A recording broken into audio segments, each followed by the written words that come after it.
This week on the Pro Wrestling Podcast.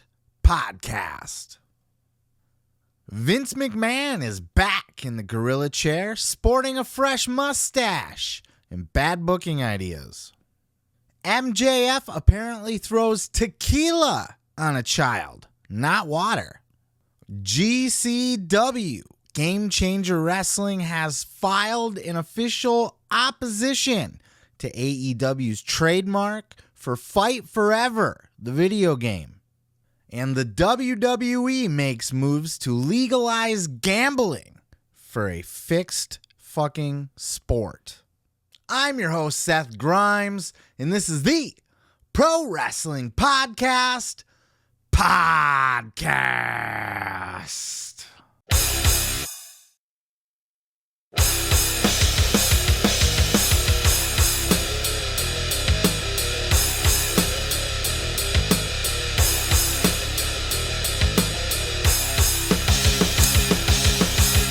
What the fuck is up, everybody? Welcome. Come on in to another episode of the Pro Wrestling Podcast. I am your host, Seth Grimes, on a beautiful Saturday afternoon as I record this for you, for your listening enjoyment on a Sunday afternoon. Look at the bright, sunny day behind me. I'm excited to get out there and get it after I get this video edited, of course. I'm excited. I'm going to see Scream tonight. Going to see Scream 6, which is going to be hopefully very, very good. I'm a big horror fan, and apparently a lot of people say it's pretty lit, so I'm excited to see it. I will be recording a review for that. So if you are into other stuff besides wrestling, I know this is a wrestling show, but if you are into horror and you want to see, if you see Scream, you want to see some reviews, please come back, check out my channel and check out my review on that. But that's going to be fun. I'm taking the kiddos. We're going to eat some popcorn, watch some people get murdered together. That's what fathers do. That's what a good father does with his children. Go watch some people get murdered. Get some bitches get stabbed. Know what I'm saying?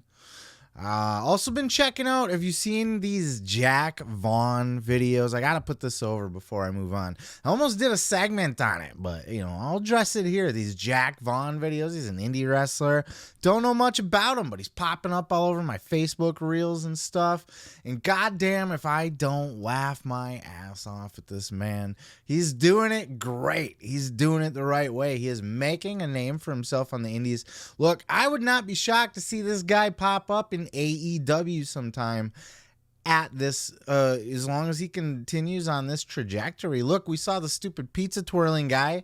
Remember, the pizza guy went viral on fucking wrestling internet, and he ended up in a backstage skit or two or something or other in AEW. And of course, Cornette had a field day with that one. But this Jack Vaughn fucking guy, at some point, Tony Khan's going to take notice of this dude. He's going to bring him in for, at the very least, a backstage skit. And he absolutely needs to. He's an older gentleman, so he's not in his prime. He's not going to have a big run or anything. He's like an indie veteran.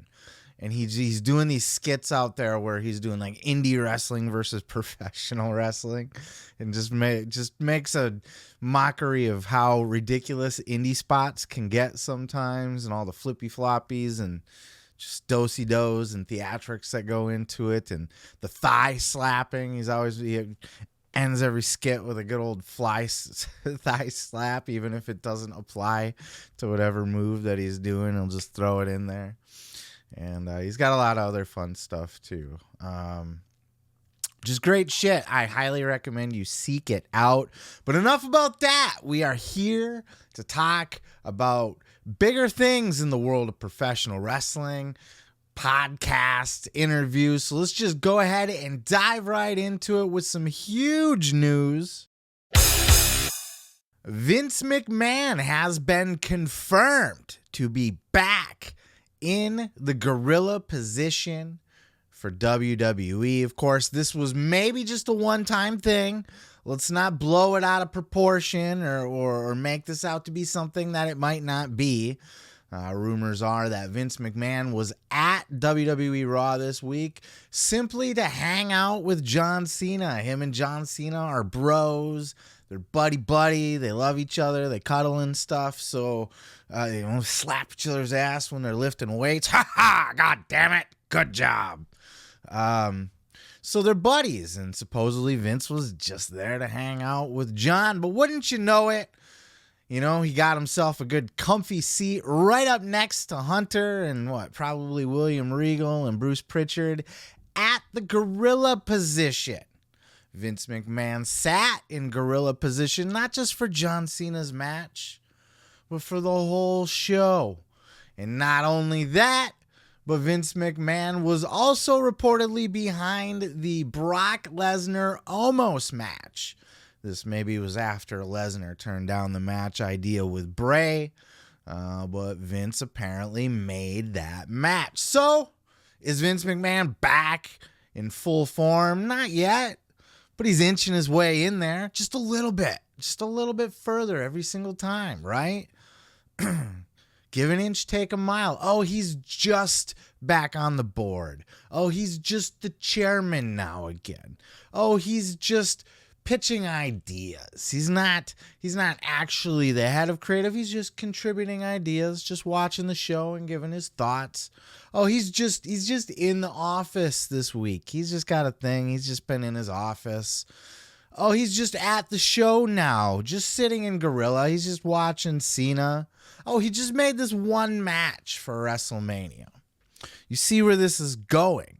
Vince McMahon is basically pushing his way right back into the same position that he was in before.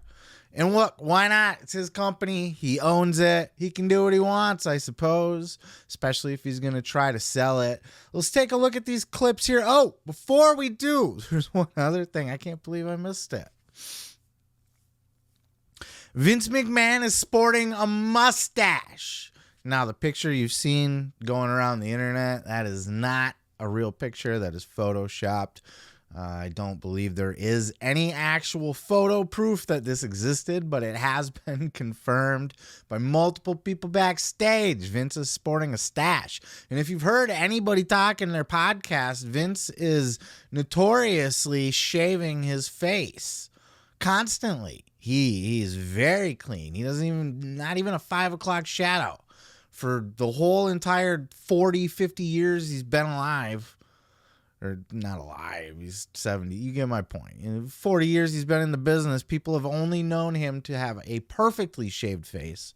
And all of a sudden, dude's got a mustache? What the fuck? Check out Jim Cornette's thoughts on this, and we'll wrap it up on the other end. What do you think about him being at Raw just in general? Again, this is the first time he's been there in a while. He was ousted from the company, allegedly, or he resigned, I guess we can say for sure, because of a sex scandal, including sex with talent. And all of a sudden, here he is backstage at the show with a mustache. Well, he was... Oh, come on now. You keep going back. Hello, girls. Remember me? It's fucking... Ron Jeremy's in prison and got Alzheimer's, so now Vince has to take over the fucking legacy? Well, no, first of all, everybody did freak out, and I guess they had to, on pwinsider.com, they had to put up a disclaimer that Vince was not there in an official capacity. He did not run creative. He did not produce the show from the back. That's where the story came out that he was sporting quite the mustache, but he was there. And I believe this to be true because it probably is, to visit John Cena, and they're in Boston.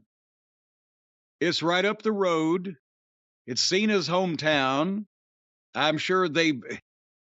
Remember, I think I've said, if Vince McMahon, and this was a couple months ago, if Vince McMahon's come back and want to sell the company, you're going to see a lot of fucking stars show up. Any issue, though, from a company perspective, of having this dirty pervert back? Hey, now come on. You know what? As far as I'm concerned, to be quite honest with you, I think Vince McMahon would say, if I'm going to stop by the fucking network television production that I'm a majority owner of and meet the goddamn biggest current star that is available to me and do business for WrestleMania and the Saudis and who knows what else, that fucking locker room can get mad or get glad and kiss my big fat white ass. That's what he thinks. This is a bad look to have Vince McMahon back. Look, it's his company. Like I said, he has every right to be there if he wants to be there. Nobody's pushing him out. And even when they tried, he pushed his way back in because I'm Vince McMahon. God damn it. Nobody pushes Vince out of anything. Nobody tells Vince what to do. Nobody runs Vince McMahon's life. It's his company. He's going to do what he wants. And if he wants to be back, then he's going to come back and he's going to do shit the way he wants to do it. But he's doing it slowly. He's integrating himself back in. Every single step is the new normal. So now it's just going to be normal to see Vince McMahon occasionally sitting in Gorrilla. Or maybe this will be a weekly thing now. Maybe occasionally he's going to start hand-picking matches for people. It's concerning, and it's got to be concerning to a lot of the wrestlers in the back. You know, we talked about this before when Vince came back to the company initially as the chairman, that, you know, all these people that went to AEW that were all like, I'm going to go back to Hunter now because Hunter's in charge.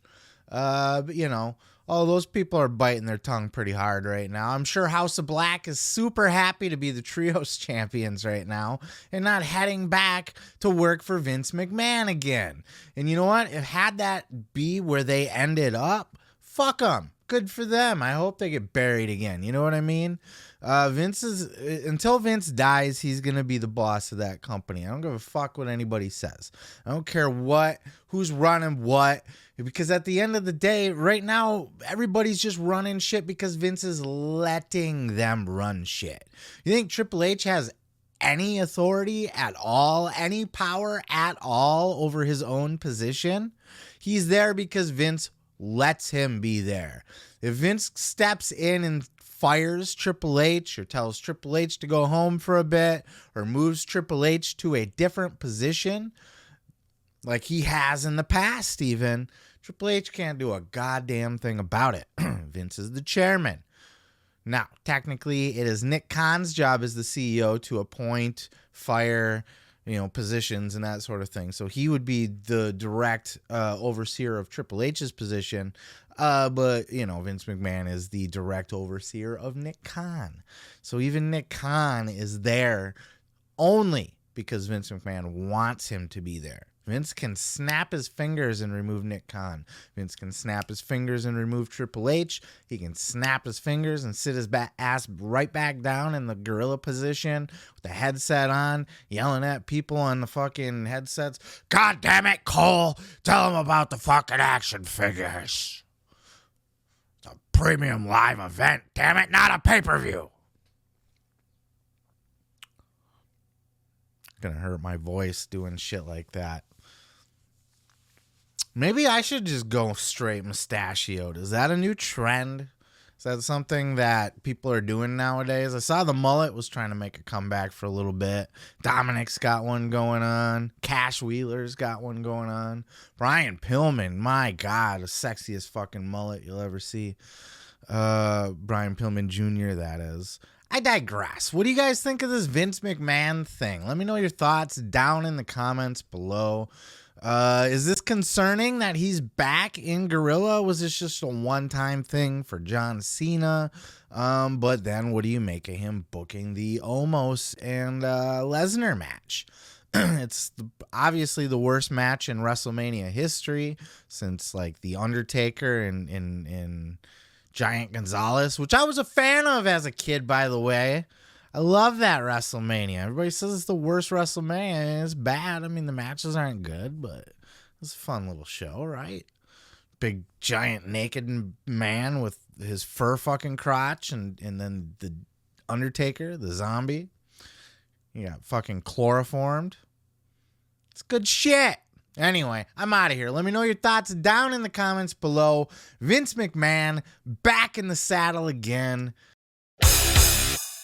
Well, the WWE has taken its first official steps to legalizing gambling for scripted professional wrestling.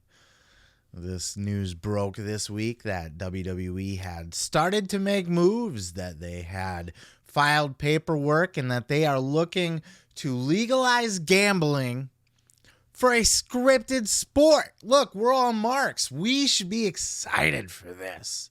We can make some money off of this shit. Betting people in Vegas and the people that just try to make a buck off these fucking... They don't know wrestling. We know wrestling. Look at that WrestleMania card. You know exactly who you think's going to win every single one of those matches and why. You can predict this stuff. You know you're putting your money on Cody Rhodes to beat fucking Roman Reigns at WrestleMania. You know this. But the more I thought about this, the more that some of these matches could really be a toss-up. Because I started thinking, okay, look at this WrestleMania card. How easy is this going to be for me to make a shit ton of money and just fucking clean up, right? Then I get to like a Seth Rollins and a Logan Paul, and I go, I'm not entirely sure about that one. I kind of think Seth Rollins, but that's kind of the fun of this, right? And people do speculate, and some of wrestling is very predictable, and some of it's just, can absolutely be a toss-up or a swerve. Now, I don't think they're going to do swerve for the sake of swerve, just to gamble. But you never know. This is a new thing, and this is going to be interesting. Let's go ahead and take a look at this news story I have pulled up here from CNBC. WWE in talks with state gambling regulators to legalize betting on scripted match results. This is insane. They're in talks with gambling regulators to legalize betting on high-profile matches, according to people familiar with the matter. WWE is working with an accounting firm to secure scripted match results in hopes it will convince regulators there's no chance of results leaking to the public, said the people who asked not to be named, because a lot of people that we don't know, according to sources, according to people that refuse to be named. Betting on the Academy Awards is already illegal and available through some sports betting applications, including Market Leaders and FanDuel. So that's similar, although most states don't allow it. So, they work through FanDuel, DraftKings. WWE executives have cited Oscars betting as a template to convince regulators gambling on scripted matches is safe, the people said. This is interesting. WWE is targeting Michigan, Colorado, and Indiana as potential states to pursue legalization, two of the people said. According to Michigan gambling spokesperson, when updates to the catalog are approved, the information is shared publicly through blah, blah, blah. WWE has already registered the Indiana Gaming Commission, a move related to this initiative, once people said. Oh boy, if WWE succeeds in the bid to legalize gambling on matches, it could open the door for legalized betting on other guarded, secret scripted events such as future character deaths in TV series. I don't know about all that. That's a bit much. Allowing gambling on certain WWE matches would alter how matches are produced and how storylines are created. I don't believe that to be true at all. They're not going to fucking book for the gamblers. That's fucking stupid. For example, WWE could lock the results of WrestleMania's main event months ahead of time based on a scripted storyline that hinged on a winner of January's Royal Rumble. Betting on the match could then take place between the end of the Rumble and blah, blah, blah, blah.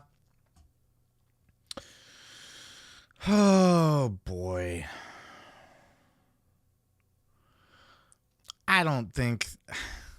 Look. There's nothing wrong with it. It's scripted. Have fun with it, I guess. I don't know that I'm going to be spending money on it. Maybe if it's a sure thing. Like, look, man, I'm throwing money on Cody Rhodes. But, like, at the end of the day, and it's certainly not going to affect the booking. I think whoever wrote that here for CNBC, Alex Sherman, if that is your real name. Alex Sherman doesn't understand the wrestling business, so it is not going to be that kind of thing. And look, at least I know like a Vince McMahon is not going to be like, oh, let's lock our script in months ahead of time and officially file it with some fucking state commission where they can keep it under lock and key. So they know Cody Rhodes is going to win at WrestleMania, so WWE can't turn around and fucking decide that they're going to change the results or, on a whim or anything like that. Vince McMahon will change his results on a whim 5 times a day. This is I don't know what. It's early talks is what it seems like here, because I don't know that this works the way that was just laid out, like to be turning in scripts ahead of time and locking things down and not letting stuff get leaked. How long have we been in the wrestling, around the I shouldn't say in the wrestling. How long have we been around the wrestling business, watched the wrestling business, and seen a script leak for something? Lots of times. Lots. It's not super often, but we've seen it lots of times over the years at this point. So, and we know Vince McMahon ain't locking shit in stone months ahead of time. That could be good, but you also miss out on some of the nuances. Like, for example, Sami Zayn, right? What if they wanted to pull the trigger on Sami Zayn that night? What if they got there and they wanted to call an audible? What if they just felt it so fucking much? They're like, we have to. We got to do this in the moment. Remember the Acclaimed were another one. They had that great match with Swerve in Our Glory in AEW, and the Acclaimed lost the tag belts. But the crowd was so hot behind it, everybody after was saying they should have called an audible on that one, because it kind of killed the crowd after the Acclaimed lost. And then they, did it like a week later on Dynamite, and it wasn't as big because they lost that moment. So you lose when you have to lock things in so far ahead of time, you lose that perspective. And I don't think gambling on WWE is worth that.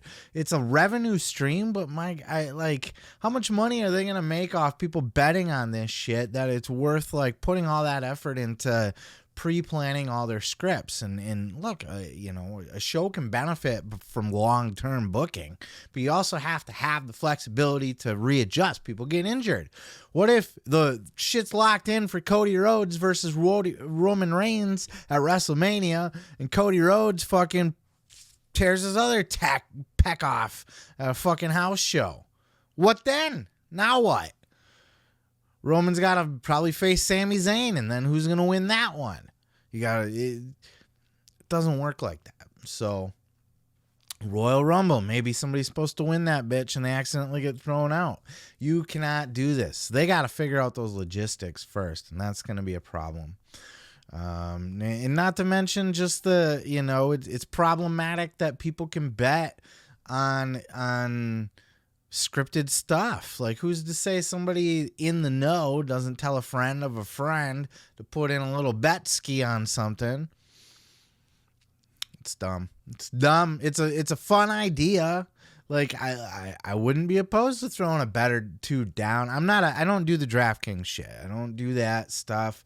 But I wouldn't be opposed to doing it every now and then for special occasions or special events. That kind of stuff's fun. We've all been to a Royal Rumble party where we've thrown a bet down either on somebody or you just pick numbers or, however you do it. But that kind of stuff can be fun. I just don't know that the logistics are going to work on this one. But hey, maybe I'm wrong and maybe I'm missing something here. What are your thoughts? Let me know down in the comments below. Tell me, would you be excited for this? Would you gamble on this shit? How could it work with having to lock in scripts and details and prevent leaks and not have the flexibility to switch things up? Let me know. Peace, love, pizza. I'm going to go ahead and move on to the next.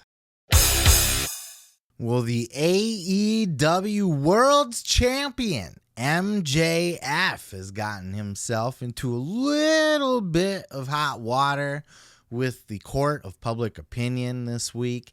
After AEW Revolution pay-per-view, the big Iron Man match, MJF came out victorious, of course, in a fierce battle. But during the course of the match, out in the crowd, he decided to get himself a little bit of heel heat, a little bit of cheap heat, maybe even, by snatching a cup of water out of the hand of some lady and throwing it on her kid. Not in the face, just tossed it on his lap or whatever, but still tossing, just fucking such a heel, such a bastard MJF is. Everybody was criticizing MJF for throwing water on this kid. Well, come to find out, according to Conrad Thompson on To Be the Man, this was, in fact, tequila. Check out this clip. Well, you brought it up. The real story over the weekend was MJF. He did that Iron Man match in the main event position. We sort of speculated maybe they would start with it. They didn't do it. They went the full 60 minutes. Time expired 3 and 3, and then they went into sudden death. They went another 7 minutes and change before MJF tapped out Bryan Danielson. An incredible match that should have been what everybody was talking about, but that wasn't the story. The story is that MJF, early on in the match, took a drink from a mother and threw it in her small child's face, her son's face. And making it even worse, MJF may have thought that because it was clear it was water, but it was in fact tequila. And fans were all over MJF about it. And I wanted to ask the dirtiest player in the game, was this too far, in your opinion? Yeah. It's cheap heat. Yeah. You want to do something to get heat and get the people excited that won't hurt anybody. You cut yourself so deep that when you swing your hair, you throw blood all over them. Yeah. Oh my! That's what I used to do all the time when I had long hair. I would get. Then they feel like they're part of the action. They're going, shit, this ain't paint. This is blood. It's not food coloring. It's not Gallagher. This is the real deal. I'm totally against throwing anything at a kid. My God, because you never know. Yeah. Not to mention that, but that ice in it, and that, there's got the liability there. I'm sure Tony did a cartwheel with Gorrilla. Oh yeah, AEW responded in quick fashion. They did all they could to make it up to the little man and his family. Hey, look, so to me, this isn't a big deal. If that was my kid, I would love it because I'm a mark, right? I'm a fan, and I'm not a fucking bitch-ass Karen that gets offended easy. So I'm going to see that, and I'm going to go, MJF, just MJF to my kid. That sounds dirty. I don't want to say MJF'd. That's got a poor connotation. But MJF did what he does, got some good heel heat by throwing something on my kid. I would not be offended by that. I wouldn't even give a shit if my kid was offended. Fuck you. You'll grow up. You'll like it later. You'll appreciate it when you grow up. You'll look back on it. The little video. Like the kid that got the basketball kicked out from under him by Ted DiBiase. That kid was sad as fuck when that happened. But, he grew up and he's just like, yeah, it was cool, man. I got to, be on a thing with Ted DiBiase. This kid will grow up and he'll do some fucking documentary 10 years from now. And he'll talk about how he got fucking water thrown on him or tequila or whatever the fuck it was. And, that's how it should go anyway. But look, we live in a litigious world. Stephen P. New, call Stephen P. You know that one? Look, I listen every time. It's a catchy theme. That's one ad I do not skip. That's one plug I'm not going to skip through because the theme song's dope. You know what I'm saying? But look, people are litigious. And this woman would not be outside of her rights to call a Stephen P. New and be like, look, bro, you give me a few bucks for this tequila incident with my child? And look, I wouldn't be opposed to that either. This is America, bro. Make some goddamn money. Make some money. If you're going to have a guy like MJF, he's rich. He fucking held up Tony Khan or whatever for his money. I don't know if that's true or not, but, he kind of, sort of. Like he's making some good money, right? Got some zeros at the end of his fucking bank account. So look, Tony Khan, we all know he does, though he's not at fault in this situation, but file a little lawsuit, Let them settle. Don't take them to court or anything. You don't want this to actually legally play out. Plus, it's a waste of time. You gotta dress up, go to court, shit like that. Just fucking call Stephen P. New, get him a payday, and get yourself a payday. It's America. Now, I'm not saying that's morally right. I clearly already say it. If that was my kid, I'd laugh at him. Ha ha. You got MJF'd. MJF just F'd you. Sorry, I'm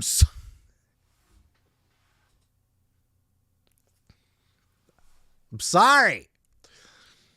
But no, like, that's the kind of parent I am, you know, like, I would appreciate that, enjoy it, and you know, it would be fine. But this is definitely a suable offense. In fact, that's technically assault. Now, are charges gonna get pressed? No, I would be shocked if there were assault charges pressed in this situation. You know, if I was at mob, like, if I'm mad, I'm looking for money. If I'm not mad, I'm just enjoying it as a very memorable moment at a wrestling show. You know, some people get an autograph, some people get a picture, some people get a high five in the front row, some people get tequila thrown in their face. Part of being at the show, you know what I mean? But what are your thoughts? Let me know down in the comments. Did MJF go too far? Before we even go there, let's address that a little bit, because like I said, so I don't get offended easy, but maybe she did. And we've covered the litigious angle of this. So let's talk about just the moral issue, and is this cheap heat and all of that. Should MJF have done this? Was it cheap heat? Kind of cheap heat, yeah. It was. It's lowbrow. Anybody can get that kind of heat. At the same time, nobody else is doing heat on that level. Nobody's going back to those old days where they're really, like, he really doesn't give a shit. That press conference he did after, it was fucking amazing. Sitting there eating his pickles and shit. MJF's very, very good, and he's unique in that he's a heel in the modern era that just doesn't fly in the modern era, yet somehow he's able to get away with it because he's just so unabashedly doesn't give a shit. You can't cancel him because fuck you. You know what I mean? Oh, you didn't like it? Suck my dick. You know what I mean? That's MJF's opinion of it. That's how he handles it anyway. And it allows him the leeway to be that way. I think us collectively as wrestling fans just kind of understand that we're not going to cancel MJF for being the most despicable human being on earth, because we actually kind of appreciate that he's willing to go that far. So even though that this is a cheap heat incident, I think it's okay because it was MJF and because nobody ever goes that far. If that was something that, like, say, like, fucking, oh, I don't know, Kip Sabian did fucking out of nowhere or whatever to get a little heat, it would be pretty stupid and in poor taste. But MJF doing it, it's like, it's his character. He's a despicable fucking human being. He's a worthless bastard. The lowest of the low. You know what I mean? So it's like, it just fits. So I don't think it was cheap heat for him. It might have been a step too far because he's going to end up getting himself sued or the company sued at some point if this doesn't get him or the company sued. It's going to happen. At one point, there's going to be a step too far that's going to come back to bite him in the ass. He needs to be a little bit more careful with that. I know in the course of a wrestling match, you know, your blood's pumping, the adrenaline's going, you're feeling yourself in the moment. I'm sure it was a very spur of the moment thing. I'm sure Tony Khan was highly upset because he's the one who's accountable for this at the end of the day. He's the one who's got it. And look, I mean, you can sue anybody. You know, they could sue the fucking building if they wanted to, too. Sue the building, sue MJF. They could probably sue fucking Bryan Danielson for being in the match with MJF if they really wanted to. So MJF has to be very careful about this kind of shit. He's got to walk that line between being the most despicable, hated piece of shit heel on the planet, doing the lowest of the low. Like, look, I honestly, like, he needs to do more More like people were up in arms about the whole, I got in a car accident, I switched places with my girlfriend and made her get in trouble. People despised MJF. Oh, he went too far. Shut the fuck up. MJF needs to keep going too far. One, because society needs it. It needs a little push.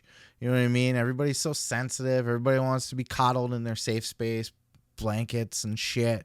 And MJF needs to come and just throw tequila on all their fucking little safe space blankets and fucking wake them up a little bit. I like that. I like it, and I think we need more of it, but there has to be a balance, because we also live in a world where we're litigious, and there are lines that are just too far. I don't think this was it, but I think MJF's getting close. Is he gonna say something that's too much? Is he gonna actually assault somebody? Is somebody gonna get hurt by something that he does that he didn't intend them to? Maybe he does that and a piece of fucking ice flings and knocks this kid's fucking tooth out, or hits him in the eye, or you never know. So be cautious, still be an asshole, still be a heel, still push boundaries. Don't pull it back in these cheap heat fucking, he took it too far. Keep pushing that envelope, but be as smart and aware of yourself as humanly possible, and maybe run it by legal just to be safe. But what are your thoughts? Let me know down in the comments below. Did he go too far? Are you being a Karen about this too? Or do you like it? Do you think, MJF, old school heat, just go as low as you can go? Would you sue? Would you be like, give me a little cut just to get that fucking settlement paycheck? You know what I mean? Would it be worth it? You're perfectly entitled to it at this point. That lady will absolutely get a fucking settlement check out of this by filing a lawsuit. Let me know your thoughts down in the comments below, and I'm going to go ahead and move on to the next. Stephen P. New, call Stephen P. Fight forever, clap, clap, clap, clap, clap. The AEW video game Fight Forever has been in production for quite a long time at this point, and Tony Khan recently said that it is done and ready to be released. So what the fuck is the holdup? Everybody's wondering, right? Let's get a fucking release date. Let's get going on some pre-orders. Let's do this shit. Well, we might have a clue as to one thing that might be holding this up. As according to Wrestling Inc., GCW is opposing AEW's Fight Forever trademark in settlement negotiations. Look at that picture. That looks like shit, by the way. That is not a good fucking graphic. Look at that belt. It looks so flat. There's no texture to it. It's completely flat. Moxley looks like a goddamn caveman. I mean, he looks like a werewolf normally, but here he looks like a caveman. The brow is a little too thick. I know they're not going for extreme realism. They're going for arcade style, but still, it's a little rough there. There's still no release date. This is by David Bickenspan. There's still no release date for Fight Forever, blah, blah, blah, blah. Ready to be released, but no date has been dropped yet. However, paperwork filed with the U.S. Patent and Trademark Office a few days before Revolution points to another possible holdup. GCW is formally opposing AEW's registration of its Fight Forever trademark, with the documents indicating the two companies are in settlement talks. The documents consist of Mike Dawkins, gimmick attorney Mike Dawkins, who represents several talents for AEW, who represents GCW and others in trademark proceedings regularly, filing a request on March 1st for an extension of time to formally oppose AEW's trademark, as well as the United States patent approval of the request of the request the following day. GCW and Dawkins now face a May 31st deadline. In the request for the extension, GCW indicates that it needed to extend the deadline, originally March 2nd, not just so it could further investigate the claim and confer with counsel, Dawkins, but also because it's engaged in settlement discussions with AEW.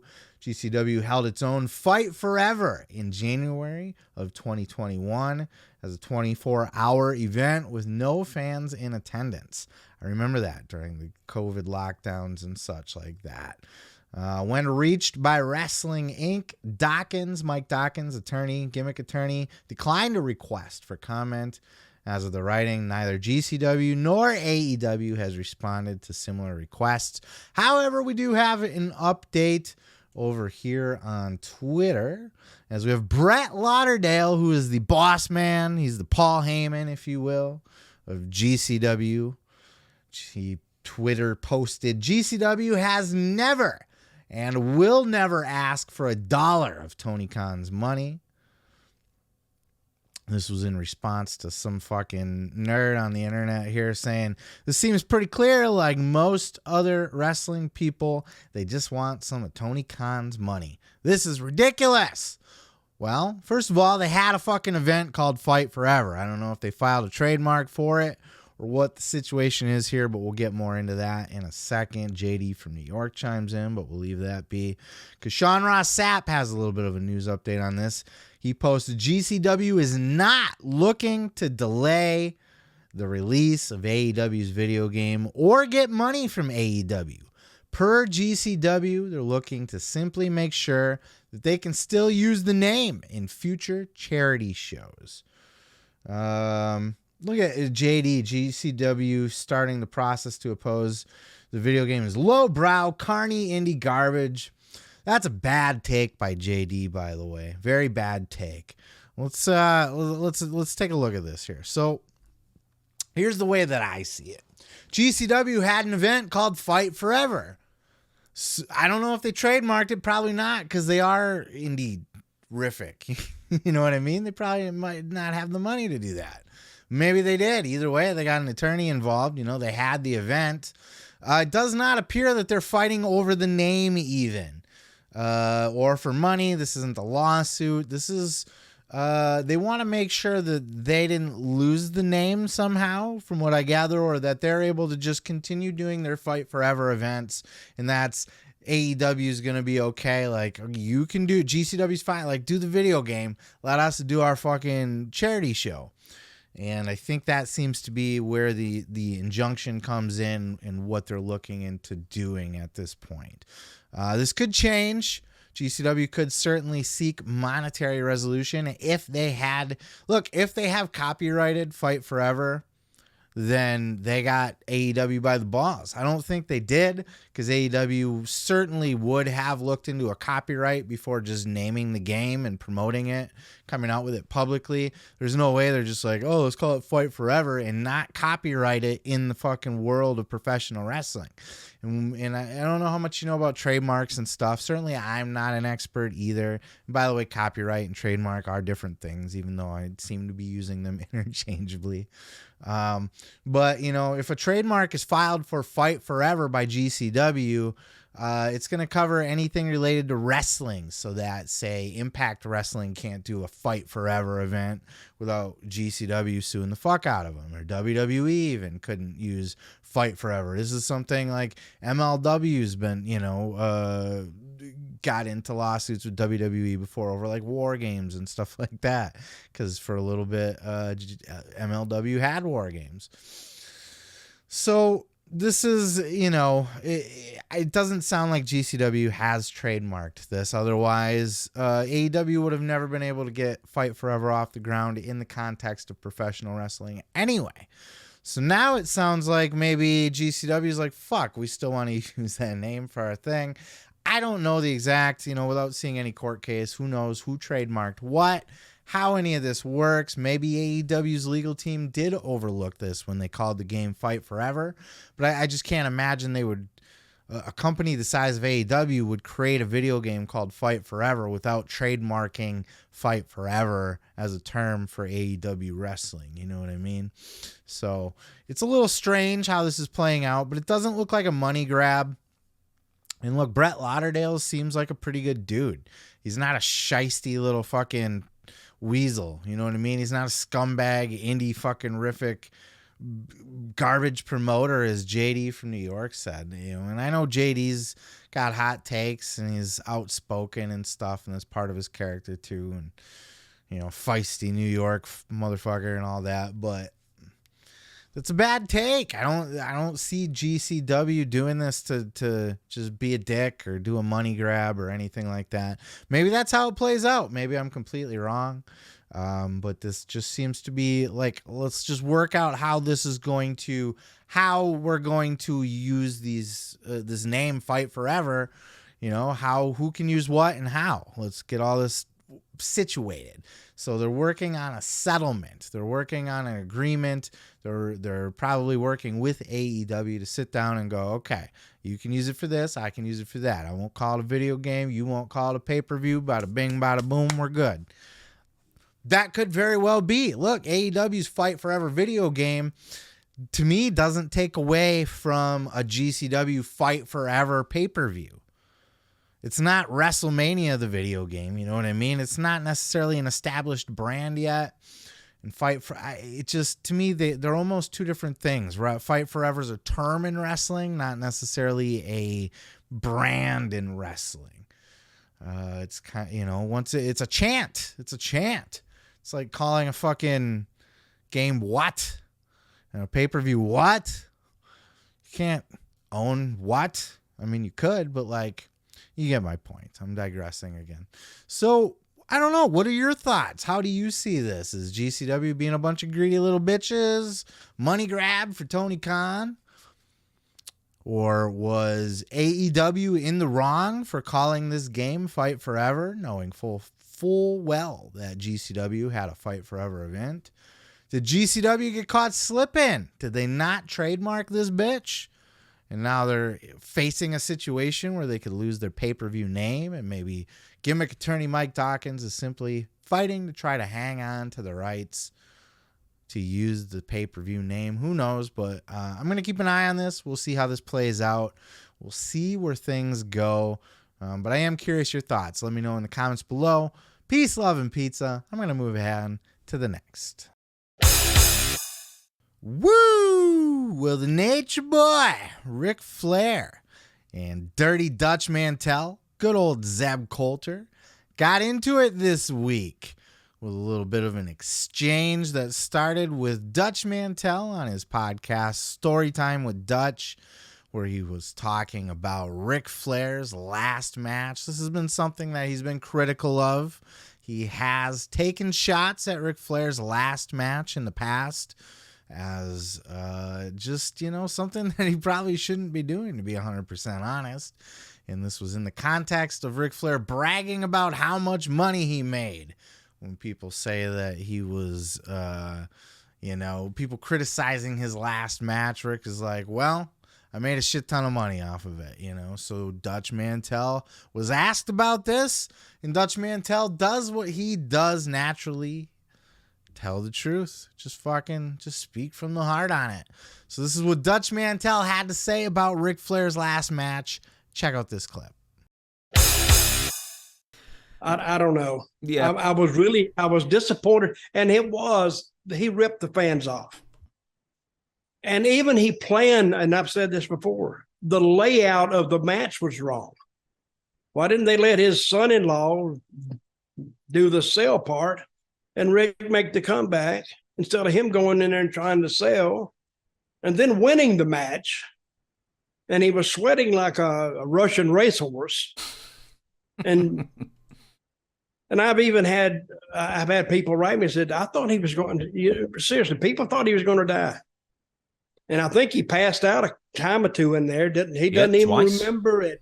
He doesn't even remember it. So Ric Flair now is trying to leave a legacy, and he should have left it alone or changed a lot of things in that match. because his legacy now is tarnished. I don't know. Ric Flair's full of shit. It always has been. Ric Flair is full of shit and always has been. That's so fucking funny. I love me some Zeb culture, man. Dutch Mantell is my guy. I've said it here on this show multiple times that if I was running a wrestling company and I wanted to build a booking team around me, Dutch Mantell is on my booking team. I think he's smart. I think he's honest. I think he gets he gets the business, and he's been around the booking teams a long time too. He booked for Puerto Rico. He basically ran that fucking territory. So Dutch knows his shit. He's a smart guy. He booked TNA. You know what I'm saying? So smart guy, knows his shit, never shy on his opinions. And I didn't know he had a beef with Ric Flair like that. Well, Ric Flair couldn't take this laying down. And look, I'm sure we're going to hear about it next week on his podcast, probably too. But he was not shy to respond on Twitter either. Let's take a look and see what he had to say over on the Twitter. We have Ric Flair, at Ric Flair Nature Boy, saying, thank God they used the word veteran and didn't call you a legend. Just a miserable old wrestler trying to make a buck. And by the way, you never had a legacy to begin with. Woo! Oh, boy. Oh, boy. Sorry, the woo always makes me cough.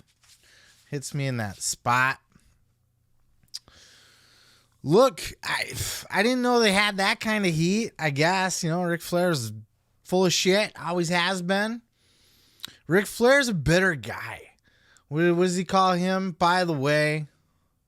A miserable old wrestler trying to make a buck.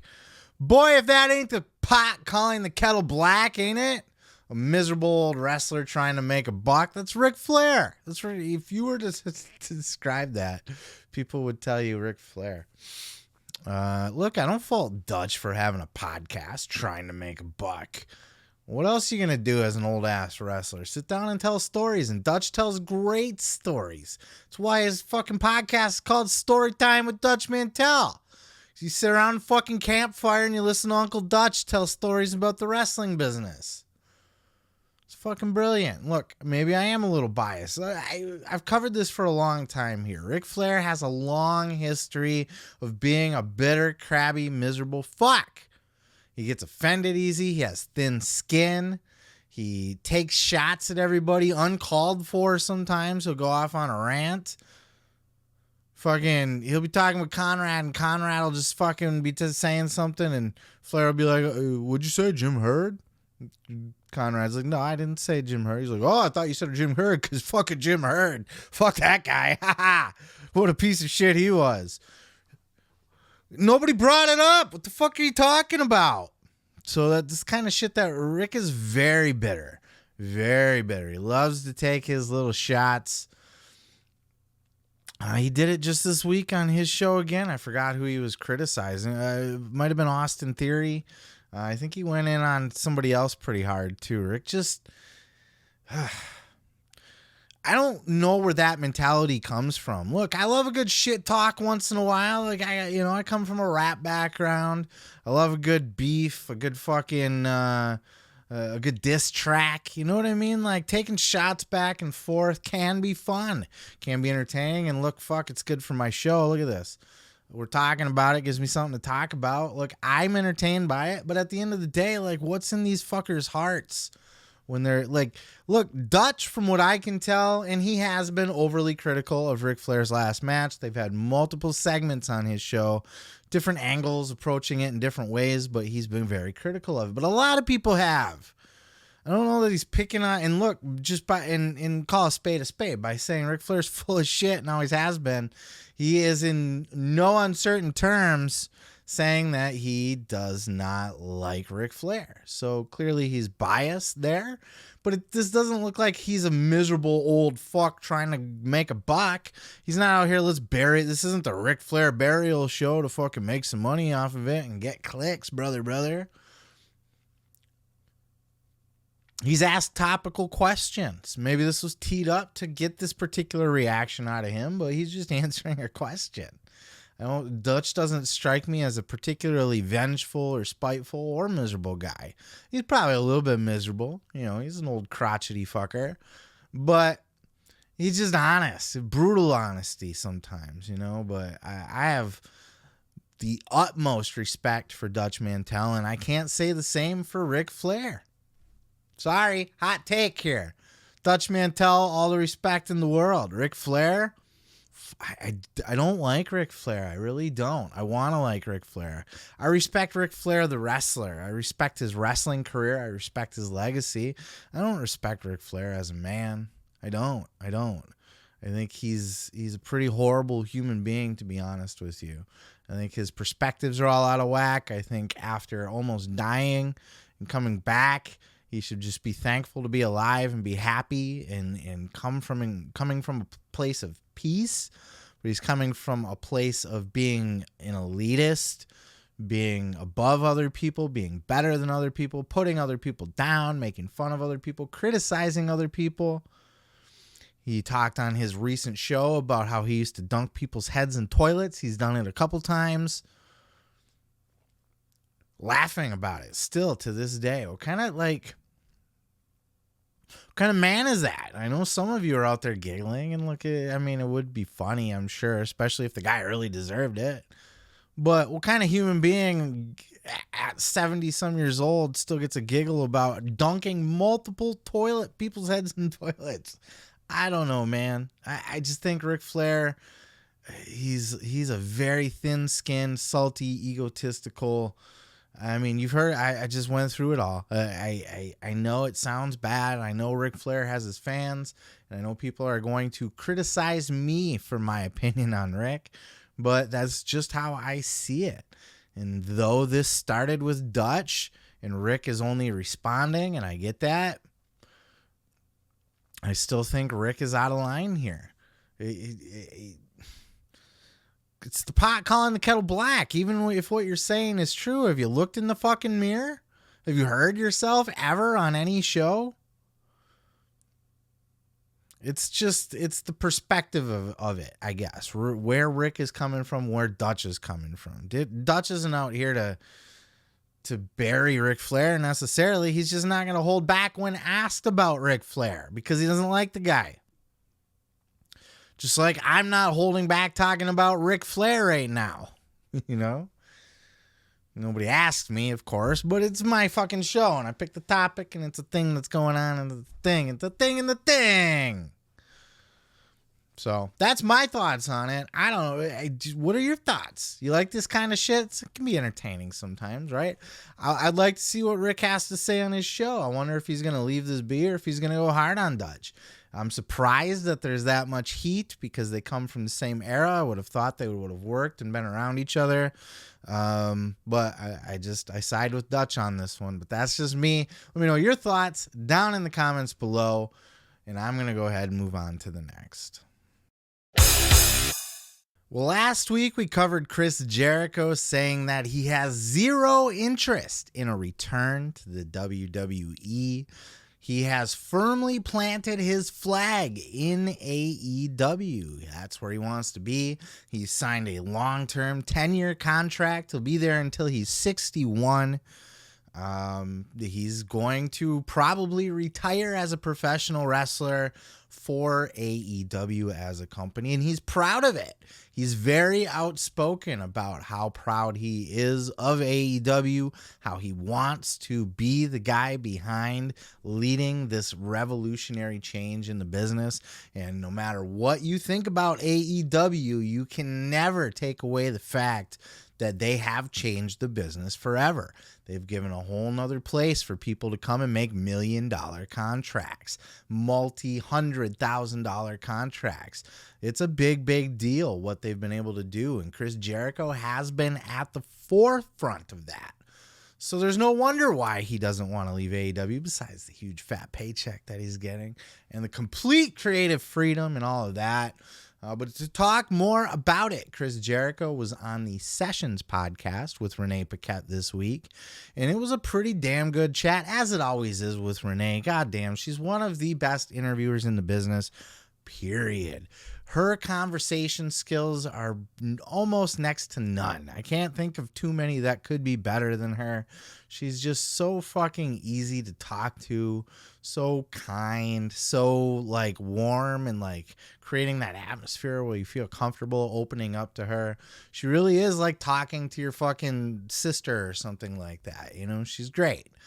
And Chris opened up. They had a great conversation about all kinds of different things. And they were on this very subject about Chris not having any interest to go back to WWE. And then he elaborated, you know, not just why he wants to be with AEW, but he got into what his roles are. He's like, look, I got a lot of roles in AEW. And here's a clip of him talking about exactly what he does in AEW that keeps him so engaged behind the scenes, that keeps him carrying that flag for AEW for the next 10 years. Check out this clip. That's why I wanted to go to AEW, because I didn't want to just be in WWE and just be there for the sake of being there. I wanted to try and make a difference in wrestling and change the course of wrestling history, which we did. So that kind of reinvigorated my whole love and fire and passion for wrestling.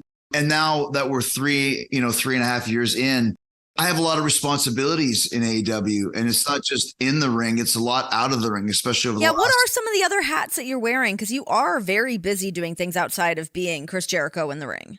Well, I think just being Chris Jericho backstage, like I have the most experience out of anybody in the company with the exception of Dustin Rhodes, but also because I came in as kind of the flagship guy. Like when AEW first started, it was on my back for the first few months. We knew this. How many stars can we make? Let's bring in Mox. But the Cody wasn't as big as he was. No one really knew who Kenny and the Bucks were. Hangman Page, Darby Allin, Jungle Boy. Those are some of the guys I can recall working with right out of the gate. Just like we have to get more plates spinning here. So backstage, there's a lot of advice given out, a lot of listening, a lot of bartender listening. You know, I've got a problem with this. I got a problem with that. There's a lot of working closely with Tony Khan, a lot of locker room leading. You know, especially over the last 6 months or so, when we kind of had to take the reins back, when there was a lot of bad publicity and a lot of uncertainty in the dressing room. As a matter of fact, your man and Danielson and myself kind of like, we have to really take charge here because we're going to lose the dressing room. And if you lose the dressing room, you're fucked. So there's a lot of that sort of thing going on. Basically everything, you know, I think it's kind of almost like a real general. Tony Khan's probably got a lot of right-hand men, but I think I'm probably one of them. And also, too, kind of just helping out the locker room. And I produce probably half the backstage promos that you see, just trying to help as much as I can. Yeah, dude, I've said it. He's the EVP without the name. You know, he's been on record saying that he was offered an EVP position by Tony, but he turned it down. But he still does all that work. He literally says that he comes up with, he's in fucking creative meetings with talent that he has nothing to do with their angle. He's an authority figure backstage. He's an advisor. He books all of his own creative. He's able to book indie wrestlers if he wants to. If he feels the need, he can just, okay, you'll be on the show. He's definitely a right-hand man for Tony Khan. He's doing so many different things back there, and he loves it. He loves every bit of it. And some people think that that's bad for the business, like the Cornette, for example. You know, he's very outspoken against Chris Jericho. He's ruining the business and everything. I think anytime you get a guy like Chris Jericho backstage to help people out with their promos, to help them, guide them in their creative path, their storylines. I'm not saying he's a creative genius, but he has the experience in the business. He's worked under Vince McMahon. He can bring a lot of that to AEW. He spent what? How many fucking years with Vince McMahon? 20 almost? He understands how the machine works. He knows how to do things. And he's talking about like how he fucking communicates with Tony Khan. It's interesting. I think Chris, I think this is creatively fulfilling for Chris. And again, you know, obviously it all boils down to money. It's cash and creative, like Jim Ross always says. Cash-wise, he's never going to get a fatter paycheck for WWE again. It's just not going to happen. And creative-wise, he's never going to be more creatively fulfilled. He's going to walk into WWE, they're going to hand him a script and say, here's what you're doing today. Maybe he'll have some opinion on it, but for the most part, he's going to get booked in whatever the fuck they want to book him in, and it's probably going to be to put a bunch of young guys over. Not that he's not doing that in AEW now, or trying to do that at least, right? But he's doing it in his own way, and he's coming up with his own ideas, and he can lead his own creative charge, and he's still free to go do things like the Battle of Los Angeles. You know how fucking awesome, like, Chris Jericho's very much a bucket list guy. The more you listen to him, he likes the idea of being able to do new things and scratch things off his list and be able to say, I did this and I did that. And look, Battle of Los Angeles is a fucking, it's an iconic thing in wrestling. It really is. On a smaller level in professional wrestling on the indie scene, but it's like the biggest indie event of the year pretty much. Certainly one of. It's world renowned. People come from all over to be a part of Bolo every year, and including the Jericho Appreciation Society. So dude does a lot of work for AEW. He certainly earns his keep around there. Sounds like he's, at the forefront of being an EVP, at the forefront of developing the younger talent, the creative, and at the forefront of being able to play Mr. Tony Khan. He knows how to talk to him, knows how to work him, knows when to hit him up, knows how to convince him.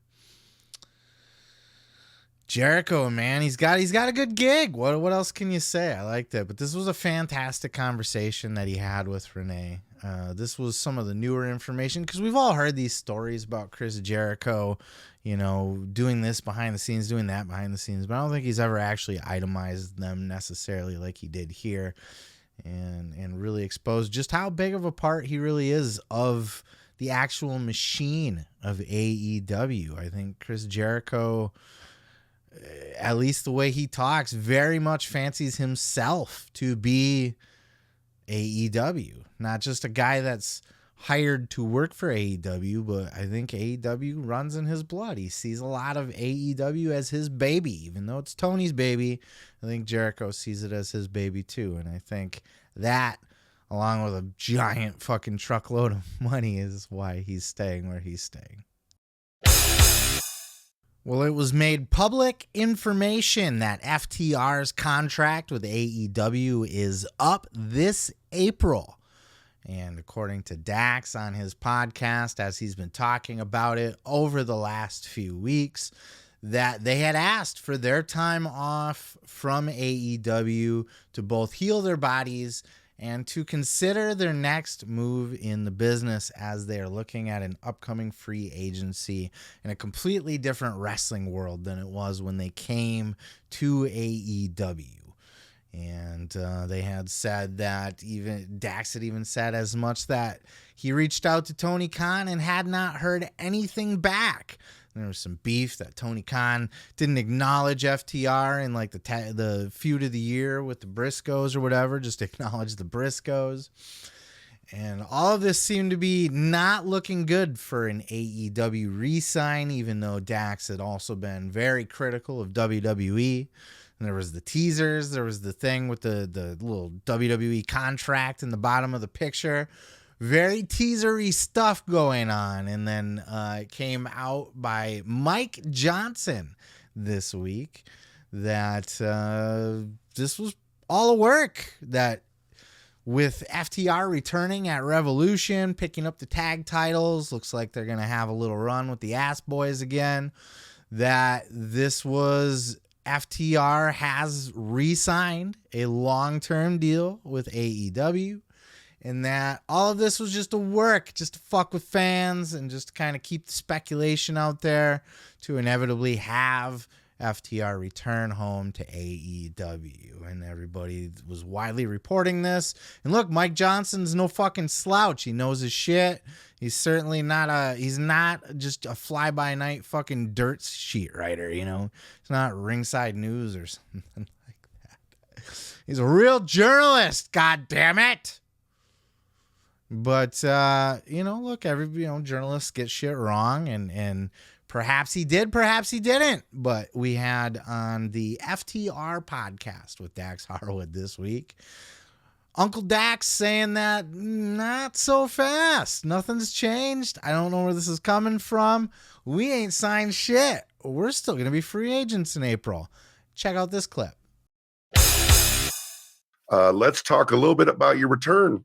Okay. First of all, you just said you have some time to think about your contract.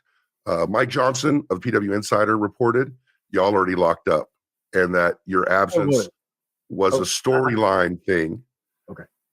Yeah. This is a chance to respond, or we can edit it out, No, that's fine. But Mike Johnson reported that yesterday, I think, from PW Insider, that you guys already have long-term contracts and that your absence was storyline related for storyline cover, he said. Okay. That's surprising to you that's a story right now? That is very surprising to me because zero has changed. Okay. I'll give you, all right. So we talk about the magic of wrestling and stuff, and zero has changed. Let's put it that way. We got a call from Tony, and this was maybe 5 days before the pay-per-view. Maybe it could have been 4 days before the pay-per-view. And I don't know. And I'm just guessing that he either heard a clip, listened to the podcast, or read one of the headlines where I said, we were ready to come back. Our bodies were healed. We were just waiting for the call, and we wanted to do what was right by business because we are, right. We are contracted through April. And you and I've been talking, we've been talking over the last couple of months, but just recently we've been talking about, what my status is with the company. And here's the thing, like Cash and I never, ever we're not trying to hold up anybody, AEW or WWE or New Japan, or no, we're not trying to hold anybody up for more money, or like we're not trying to play the game, as far as like, well, they're going to offer us this and they're offering us this, and it's not even about that. It's about what is going to, honestly, like money is a big factor. What's going to make us happy, and weighing options. There are a ton of options. Our choice right now is strictly on happiness. That's all. So the pros of staying in AEW is a great schedule where I can come home and be with my family. The pros of WWE is they are the number one, at least, and for the foreseeable future too, they are the number one money-making professional wrestling company in the world. And they monetarily, they could offer us a great deal too. But I don't think in WWE, I don't feel like we will be able to have a kind of schedule that we would like to do. If we're lying to the public, no gain at all. What is it going to do if I lie to you and say, oh no, we've signed a deal, or no, we haven't signed a deal? There's zero gain in that. If anything, it's hurting us, because if we're lying, then that goes against our word with either Tony or Hunter or Vince or whoever, or New Japan or AAA or, whatever. So there's zero gain in that. I will say that these reports are going to say whatever they want, and that's okay.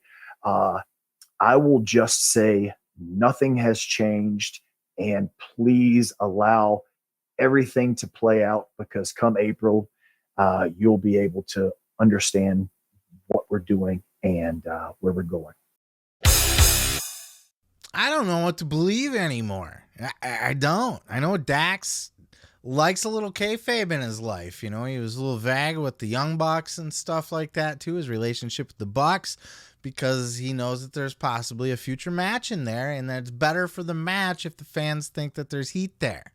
Whether there is heat or is not heat, he's not going to confirm nor deny, because that element helps make that match better. It helps build the hype for that kind of thing.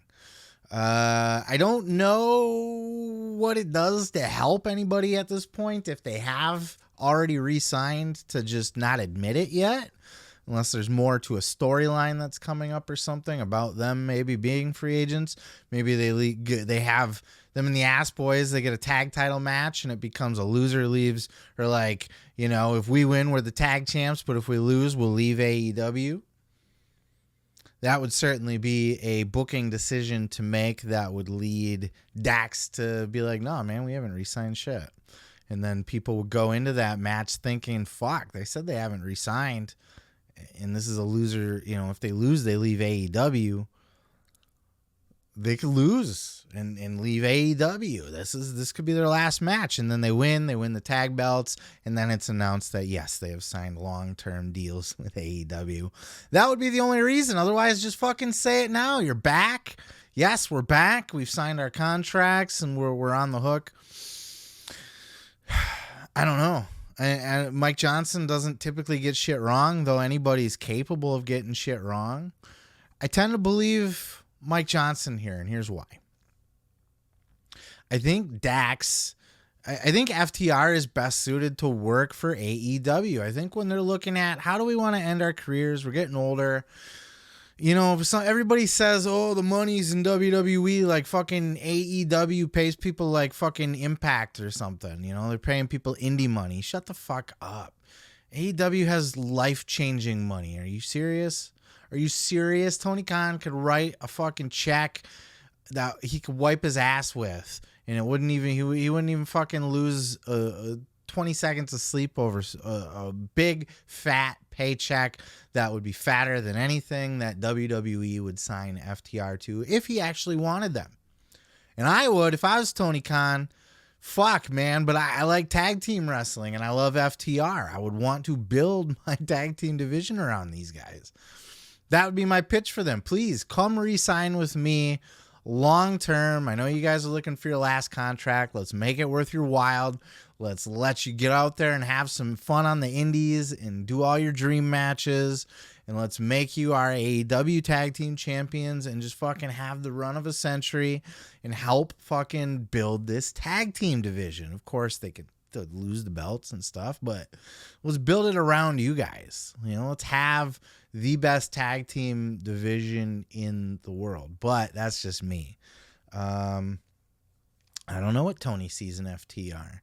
Dax has talked about Tony in some ways that makes me think maybe Tony doesn't see all the hoopla and hype in FTR that some of us wrestling fans do see in FTR. But I think it's smart for FTR because they're going to get the same money or very comparable money. They're not going to, it's not like they're going to get paid peanuts compared to WWE. That is not something, if that's a narrative you're running with, you're fucking dumb. Tony Khan's got all the money in the world. He's got more money. My boss got more money than your boss, Chris Jericho always says, right? About WWE guys. That's half the reason why AEW is so successful is they have the money to compete both on a production level and on a talent acquisition level. So that's off the table. So they're going to get comparable money, maybe not as big of a paycheck, but it might be a little less because they're also going to have less dates, which is another reason why FTR would want to re-sign with AEW. They're family men. Well, maybe not Cash. Cash doesn't have kids or anything, but Dax certainly is. It's nice to be home with your kids and your wife and do your podcast and all of that fun little stuff. You know what I mean? It just doesn't seem like they're going to have all that freedom and time with their family, working 1 day a week, 2 maybe, and then, you know, select indies. They're not going to have that kind of freedom of their schedule with WWE. The ability to work outside of AEW. New Japan runs. Mexico runs. GCW, for fuck's sakes. Anywhere. Ring of Honor again. Anywhere but WWE, essentially. Why not? Why not? You know, that can happen under AEW. So dream matches that they want to have, go fucking do them, bro. Do those shits. Have those dream matches. Not only that, but FTR, my guess, are going to be able to have better tag team matches in AEW. They're not going to be as restricted with what they can and can't do in the ring. There's just so many more benefits to being in AEW for them than I think for WWE. But maybe I'm wrong. Maybe they really just don't like the Bucks. They don't like Tony Khan. And they're looking to get away. You know, they want to go back and give Papa H another try. Problem is, Vince is sitting in the chair again, isn't he? And Dax is very outspoken about the Vince's dislike for FTR and FTR's dislike for Vince. So there's that.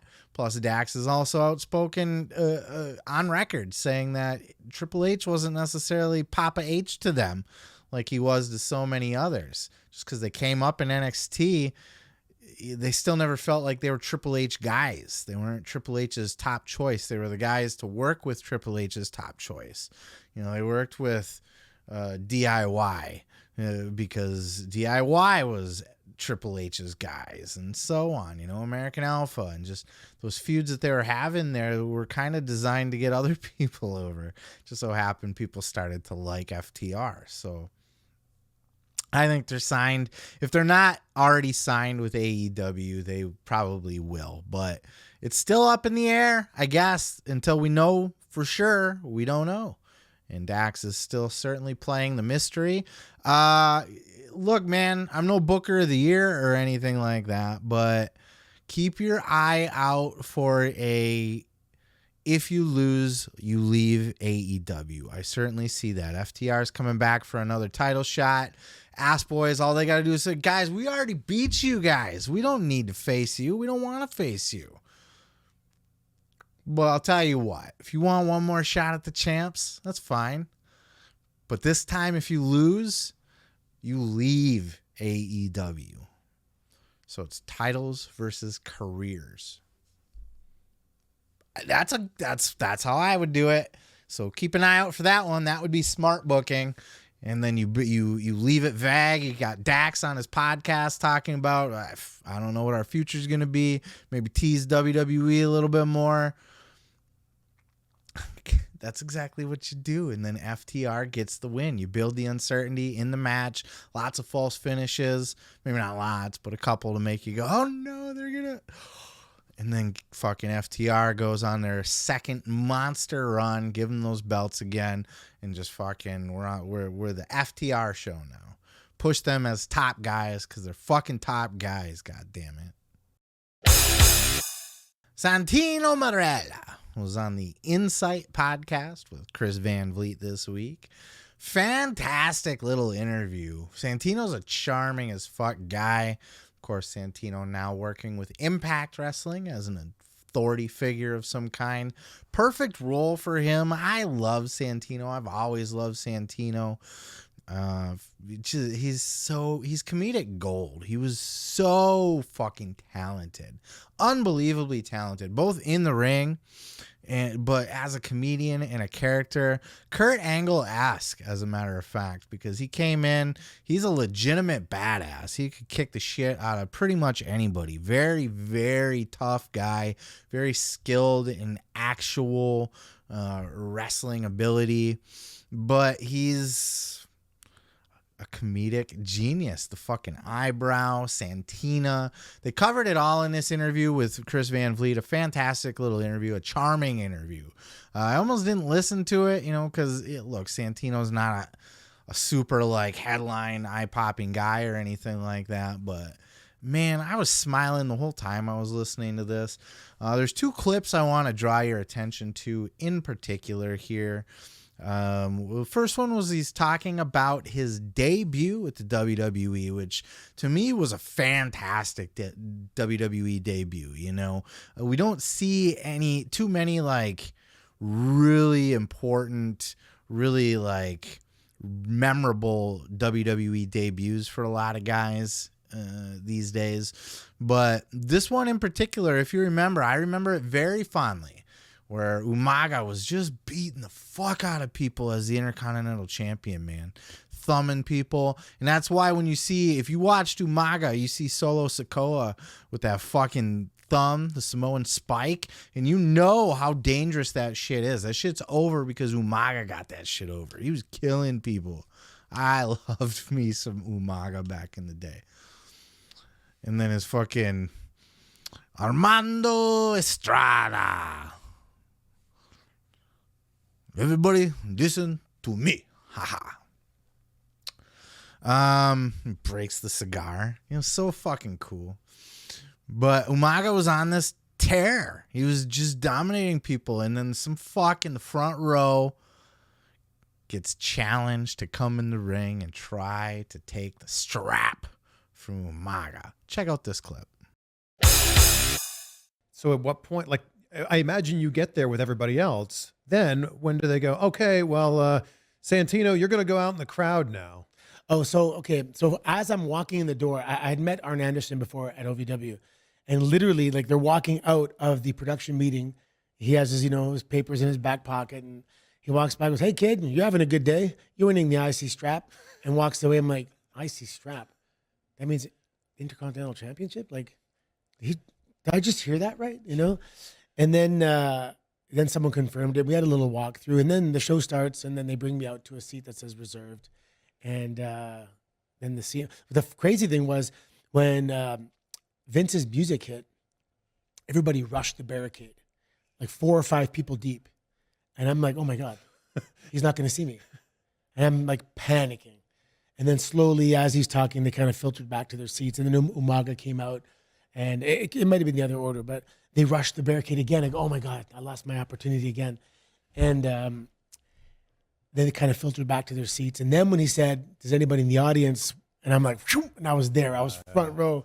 I think I even had to, nudge someone out of the way. But I had to make sure he can see me.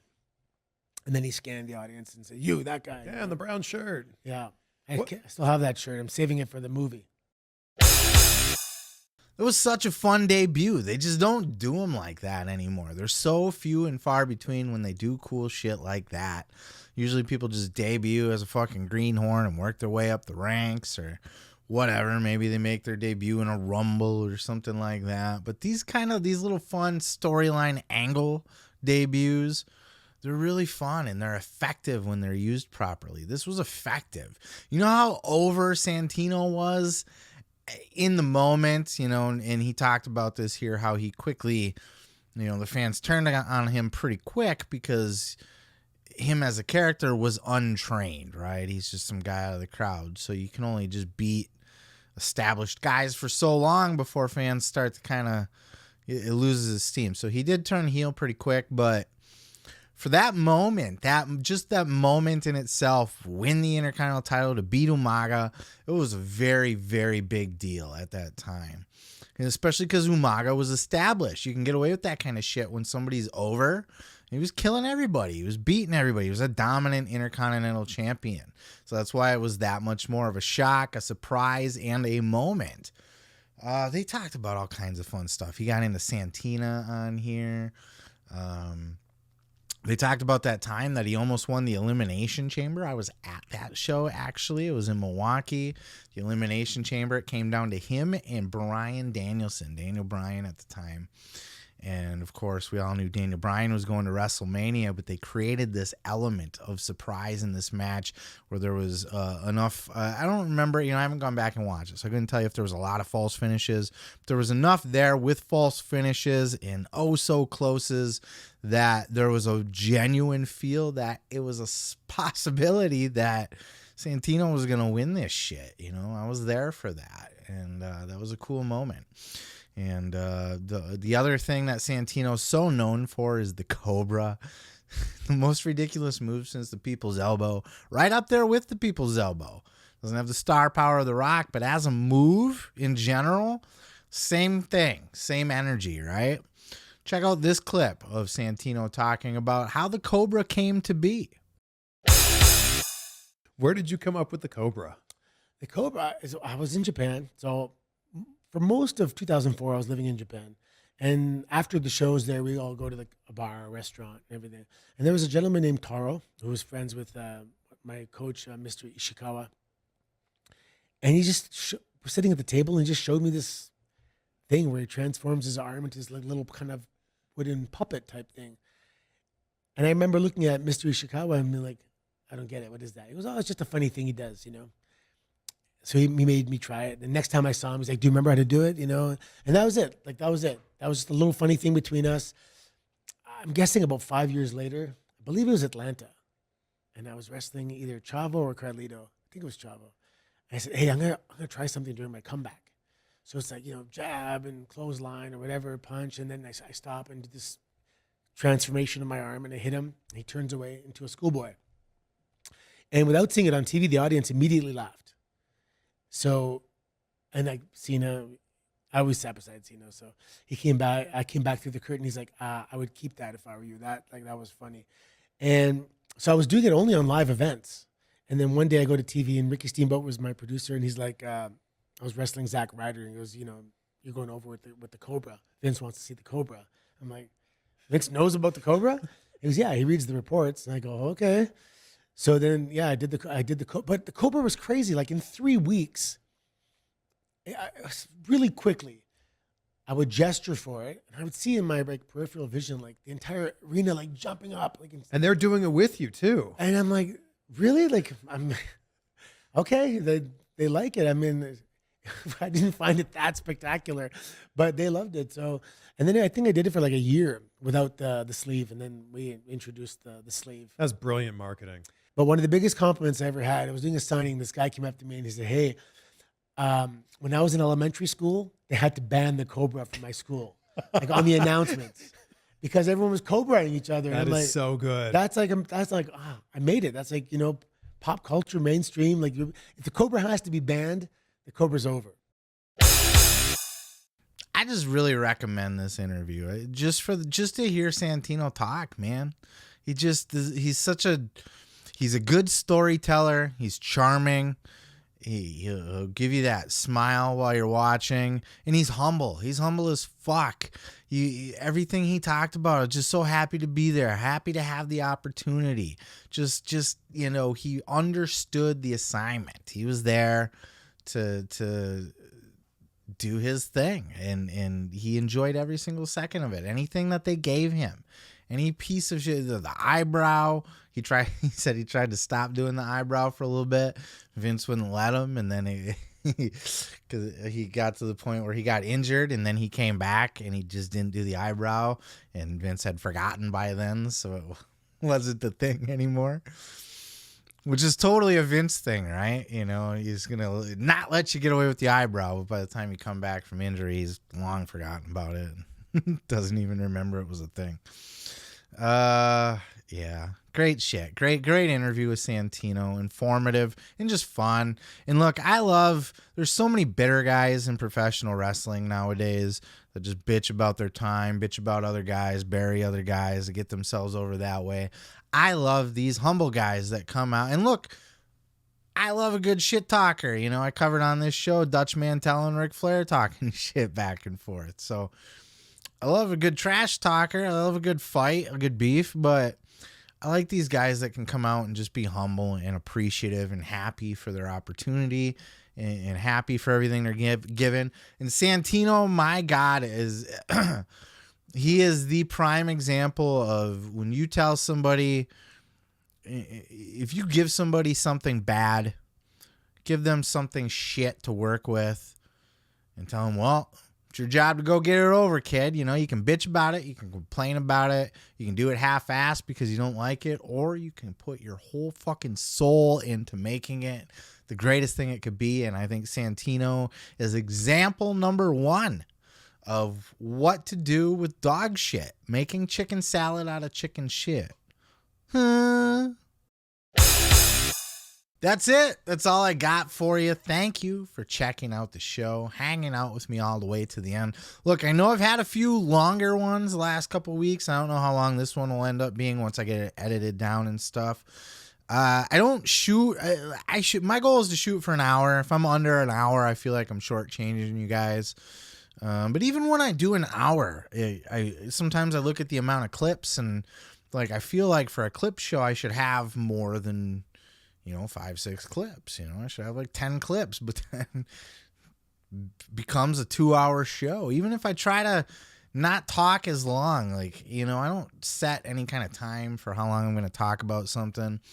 You know, when I get a subject that's interesting, I want to share it with you guys, or it's newsworthy, I just talk on it till I don't have anything to say about it anymore. Or if I feel like I'm talking in circles or repeating myself, I'll try to wrap it up then. But if I have thoughts on it, I just kind of bleh the thoughts until the thoughts are gone on it. So sometimes these shows can go long, and I apologize if, you know, it's a chore to sit through that long. If you haven't made it to the end of some of these in recent weeks, and I had a couple 2-hour ones, and then last week's was 2.5 hours. That's a lot. I know it's a lot. I know it is. I really do. But look, it's there for you. And in a lot of this, you know, to be 100% honest with you, a lot of my views, a lot of my clicks, a lot of my listens, a lot of the bulk of the consumed content that I put out comes in the form of the clips, the segments. When I clip these out, you know, I appreciate you guys that listen to the full show. You guys are my favorites, by the way. You're my little favorities. But there's people that just enjoy the clips too. They're just going to pop on. They don't care to hear my voice for an hour, 2 hours, 3 hours, my fucking opinion on everything under the moon in wrestling. But maybe there's, you know, a particular, you know, like last week, maybe you liked the, you know, the Sonya Deville's got a gun fucking clip, but you didn't give a shit about, you know, the Roman Reigns promo or something. You know what I mean? Like, so that's why, you know, I do put an emphasis on clips. And look at me fucking sitting here trying to apologize for giving you guys a shit ton of content to listen to. Speaking of content, I do intend to record a review, as I said at the beginning of the show, for Scream this weekend. And look, hey guys, you know, I did promise some bonus content too, wrestling related bonus content. And just 100% honest, man, life gets in the way of stuff sometimes. I have a full-time job. I have kids. And look, sometimes, you know, I go through my own personal ups and downs where maybe I'm not feeling as motivated. And, you know, I'm trying to get a book finished too right now. So I am contributing time to a book that has been spent, you know, maybe doing like shorts or something like that. You know, I have to be conscious of the time that I'm putting into things. You know, I haven't done my reaction videos in a while either, which I'm going to be getting back to. I'm looking to get back to some of this stuff. I haven't forgot about it. I'm not going to just leave you guys hanging, but you know, I do want to be honest and check in with you guys too. Let you know where I'm at with shit. 'Cause some days you just wake up and you just meh. Okay? You don't feel like doing shit. So there's that, or you get sidetracked with kids, life, things. Stuff happens. So, but I do got some fun stuff coming your way. I had come up with the idea of possibly doing a more brackets. You know, I had wanted to maybe go over the best tag team of all time. That's something I'm chewing on right now, is doing a bracketology. We'll just go through, okay, randomly generated, right? So it just will randomly pit, like, say, fucking Best Friends and then the fucking Heart Foundation. And I'll pick, well, Heart Foundation, obviously. And then that eliminates Best Friends and we move on. You know what I mean? Heart Foundation stays in the mix till maybe they get put up against FTR. And then I say, well, FTR is better than them. So on something, I might do a video like that. I don't know. I'll quit yakking here. You guys don't care. Plugs. Got my book down in the description below, The Gathering, A Bold Journey into the Belly of the Juggalo Underworld. Haven't plugged that in a couple weeks, but it's out there. It's available to you, Audible, Kindle, and Amazon, as well as if you could just follow me, like, subscribe on social media, especially on YouTube. If nowhere else, please throw me a subscribe on YouTube. Pretty fucking please. That's where I need you most. But certainly on the podcast feed, or if you're on Facebook, TikTok, or Twitter, at Seth Grimes Media. That's all I got to say to you. Thank you guys so much for hanging out with me. It just fucking means the world that people listen to me talk. So for that, I am thankful, and for that, I will keep doing it. Peace, love, and pizza. I am your boy, Seth Grimes, and this has been the Pro Wrestling Podcast.